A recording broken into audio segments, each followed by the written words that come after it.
다음은 특검 수사 관련 내용으로 넘어갈 텐데 오늘 김건희 여사 특검에서요. 김건희 여사의 소환 날짜를 밝혔습니다. 다음 달 6일이고 윤석열 전 대통령에 대해서도 29일에 소환을 통보했습니다. 그 브리핑 내용부터 들어보도록 하겠습니다. 특검은 오늘 오전 윤석열 전 대통령에 대하여 7월 29일 화요일 오전 10시에 피의자로 출석하라는 수사협조 요청서를 서울구치소장에게 송부하였습니다. 또한 오늘 김건희 씨에 대하여도 8월 6일 수요일 오전 10시에 특검에 피의자로 출석하라는 출석 요구서를 주거지로 우편 송부하였습니다. 김건희 특검에서 수사의 정점은 당연히 김건희 여사입니다. 서정민 변호사님, 먼저 김건희 여사의 소환 시점을 명시했다는 거는 특검이 어느 정도 그 여러 가지 의혹에 대해서 어느 정도 혐의를 다졌다라고 봐야 되는 겁니까? 네, 우선은 소환 요구 자체를 봤을 때는 혐의 입증을 위해서 조사가 어느 정도 진행이 됐다. 따라서 이후에 소환을 해서 피의자 신문을 진행할 수 있을 만큼의 상황이 됐다라고 해석은 할 수 있을 것 같습니다. 다만 이제 한편으로는 지금 소환 일정 자체를 좀 상당히 늦게 잡은 편이긴 지금 보름 합니다. 뒤예요. 네, 그렇습니다. 지금 2주 넘게 뒤에 일정을 현재 발표를 한 건데 사실 이 점을 보면은 한편으로 방금 말씀드린 것과는 조금 별개로 아직까지 이 전체적으로 수사해 나갈 부분들이 그나마 조금 더 남아있다라는 판단도 하고 있지 않나라는 생각을 좀 해볼 수밖에 없는 것 같습니다.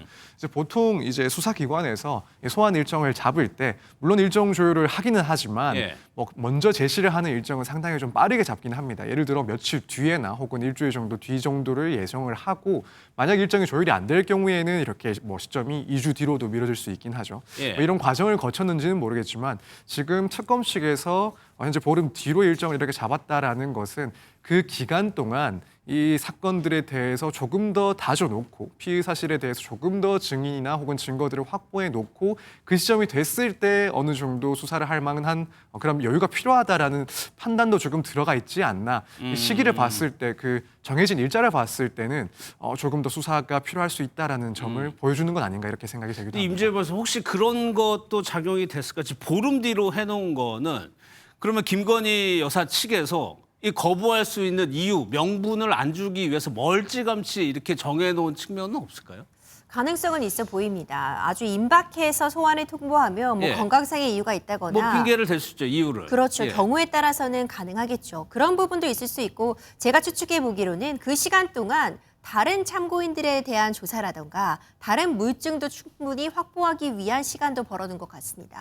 그렇다면 최종적으로 김건희 여사에게 질문을 던질 때 보다 정확하게 팩트에 근거하고 증거를 가지고 또 질문을 던질 수 있는 그런 상황도 있어서 그런 부분들이 감안돼서 일단 다른 건강상의 이유나 기타 사정을 좀 핑계를 댈 여지를 줄이고 또 경우에 따라서는 좀 더 확실한 증거를 확보하기 위해서 좀 시간의 여유를 둔 것이 아닌가 생각이 됩니다. 그래가지고 오늘 특검에서 브리핑하면서 뭐라고 했냐면 일정을 넉넉하게 잡은 이유에 대해서 자발적인 출석을 염두에 두고 있다라고 얘기를 하고 있습니다. 또 하나, 사무실 또 하나 특이한 점이 피의자라고 아예 얘기를 해버렸어요. 김건희 여사에 대해서. 그리고 하루로 조사가 힘들 것 같다라고 했습니다. 그 피의자로 그때 상황을 예상해 보면 피의자로 소환해서 거의 하루 뭐 몇 번 아니면 그날 시간이 길어질 수 있고 그것까지 이미 다 지금 특검에서는 준비를 하고 있는 것 같아요.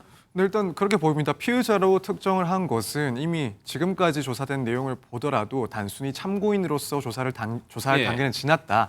이제 본격적으로 이 혐의 사실에 대해서 조사를 받아야 될 피의자다라는 것을 확실하게 못 박아둔 것이다라고 보여지고 사실 이 조사 횟수에 대해서도 이미 어느 정도 상당 횟수가 진행이 필요하다라는 것은 예상이 좀 되지 않았나 싶습니다. 그렇죠. 아무래도 지금 이 김건희 여사 특검법 같은 경우에는 총 16개의 수사 대상을 조사 대상으로 삼고 있기 때문에 또 한편으로는 지금 동시다발적으로 신속하게 수사는 진행되고 있긴 하나 어쩔 수 없이 결국 이 사건들에 대해서 시차가 발생할 수밖에 없고 또 경우에 따라서 김건희 여사에 대해서는 뭐 2회, 3회 혹은 나아가서 그 이상의 출석도 예상을 할 수밖에 없을 만큼 쟁점들이 많을 것으로 보여지는 상황입니다. 예. 그렇기 때문에 뭐 앞으로 그 조사 일정은 조금 멀찌감치 다 잡아두긴 했지만 절대 그날 끝날 수 있을 만큼 혐의가 적지 않다.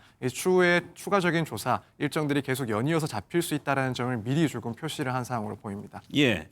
그래서 오늘 특검이 누구를 불러서 조사를 했냐면 이종호 전 대표라고요. 김건희 여사의 이른바 자금관리인으로 알려졌던 사람을 오늘 소환해서 조사를 하고 있습니다. 여기에서 어떤 진술 정황이 나왔냐면 김 여사나 VIP에게 얘기해서 뭔가 해주겠다라는 식이라든가 김 여사가 사건을 계속 챙겨보고 있다는 식의 말을이나 문자를 했다는 정황이 있다는 겁니다. 그러면 임주혜 변호사님.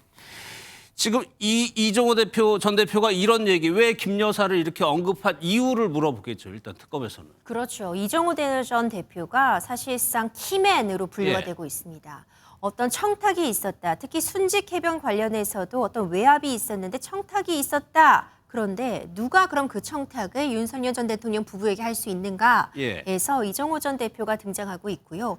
도이치모터스 주가 조작이나 삼부토건 그 외에도 어떤 그 로비와 관련된 부분들의 이 모든 쟁점이 결국 이 이종호 전 대표를 통해서 윤석열 전 대통령 부부에게 전달되었다라는 것이 지금 특검 측에서 바라보고 있거든요. 예. 그렇다면은 실질적으로 이종호 전 대표가 어떤 진술을 하는지가 굉장히 중요한 의미를 갖게 되고요. 이종호 전 대표가 하는 진술과 이후에 진행돼 윤석열 전 대통령 부부의 그 진술과 만약 일치하는 부분이 있는지 모순되는 부분이 있는지 특검 측에서는 그 부분을 중점적으로 질문을 해 나가고 앞으로 수사력을 집중할 수밖에 없습니다. 예. 이종호 전 대표를 소환한 날 특검에서 김건희 여사의 소환 날짜를 통보하고 공개를 했습니다.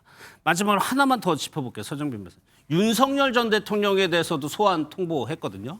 29일입니다. 그리고 혐의를 공직선거법 위반 혐의를 들었어요.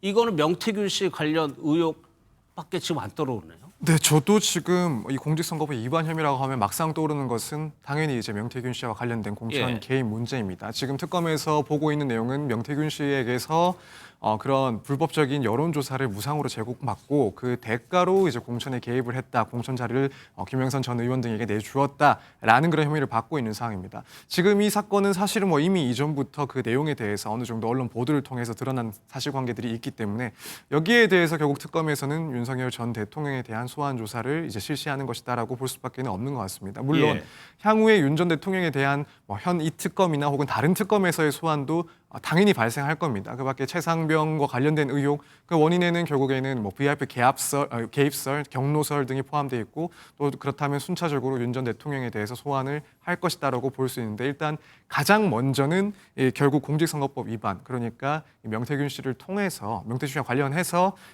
공천에 개입했다라는 그 부분에 대해서 소환 조사를 실시할 거다라고 예상하는 게 맞는 것 같습니다. 알겠습니다. 내란 특검에서는 윤 전 대통령을 이미 기소했죠. 이제 김건희 특검에서도 윤 전 대통령 부부를 이제 정면으로 겨냥을 하는 것 같습니다.